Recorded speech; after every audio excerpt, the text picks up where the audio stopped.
60-something-year-old man appeared before me, handcuffed, his head was lowered, and his body was showing the signs of drug withdrawal. I asked him how long he had been addicted, and he said, 30 years. And I asked him, do you have any kids?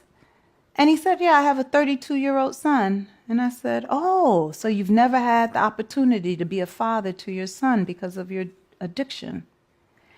He began to cry.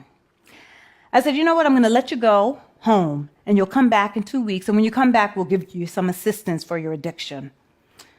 Surprisingly, 2 weeks passed, and he was sitting in the courtroom. When he came up, he said, Judge, I came back to court because you showed me more love than I had for myself. And I thought, my God, he heard love from the bench? I could do this all day. Because the reality is that when the court behaves differently, then naturally people respond differently.